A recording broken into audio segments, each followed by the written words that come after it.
My name is Lexi Smith, and today I will be discussing parental accommodation in OCD and hoarding disorder. Parental accommodation has been defined in the literature as the behavioral adjustments that lessen or avoid a child's distress. This may include reassurance, actively modifying the family's routine, or participating in rituals, all with the goal of avoiding or lowering a child's distress. And while this may be effective in the short term, accommodating behaviors maintain or worsen anxiety in the long run by reinforcing these avoidant behaviors. Of parents with children with OCD, up to 97% of them engage in accommodating behaviors, and accommodation in the OCD literature is well studied. However, parental accommodation in childhood hoarding disorder is hugely understudied. Hoarding disorder was originally considered a subdisorder under OCD, but was given its own diagnostic category in the DSM 5.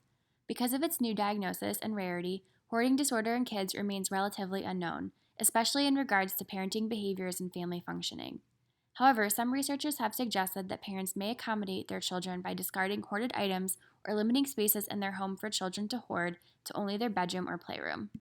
The aim of this study was to evaluate parental accommodation for the first time in hoarding disorder by comparing it to OCD. Our first hypothesis looked at the association between OCD, hoarding, and accommodation scores. We believed that accommodating behaviors would be present with parents of kids with both OCD and hoarding, but we would see a stronger association between OCD and accommodation. Our second hypothesis aimed to examine the relationship between parental distress over accommodation and a number of factors. We predicted that child severity would positively predict parental distress over accommodating. Lastly, we wanted to study parental personality traits with both OCD and hoarding, as parent personality had not been studied in the literature in relation to hoarding disorder. An exploratory analysis was conducted to examine personality traits and their relationship to accommodation. The sample consisted of parents of kids aged 10 to 17 with a diagnosis of hoarding disorder or OCD, who recruited through national and local support groups, online blogs, flyers, brochures, and websites. Parents were given a link to online consent and questionnaires through Qualtrics. The self-report measures contained assessments of their parenting behaviors, their mental health and personality, and their child's mental health. At the time of this presentation, we have gathered a sample size of 15 families. To answer our first hypothesis, we did not find a significant difference between accommodation rates in OCD and hoarding. Secondly, we found that child hoarding severity was significantly predictive of parental distress over accommodating. And lastly, in regards to personality, our only significant finding was that parents who were more extroverted were less likely to participate in accommodation. This study was the first of its kind to examine accommodation in parents of children who hoard, which will hopefully pave the way for future research.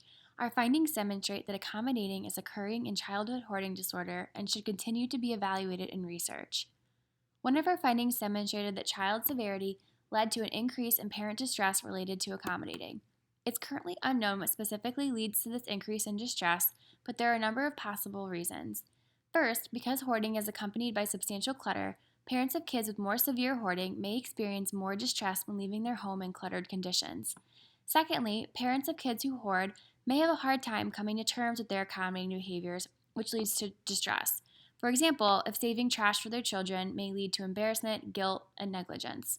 Lastly, children with more severe hoarding may become more upset if their parent does not accommodate, leading to increase in responsibility on the part of the parent.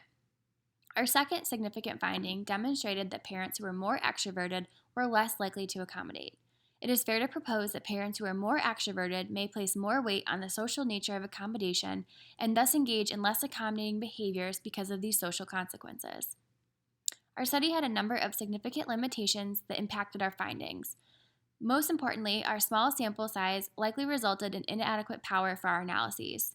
We only gathered parent reports through online surveys rather than face-to-face interactions, and we limited our age range only to 10 to 17 years of age. Despite these shortcomings, clinicians working with children who hoard should consider the role of parental accommodation, as these findings demonstrate its prevalence in this population.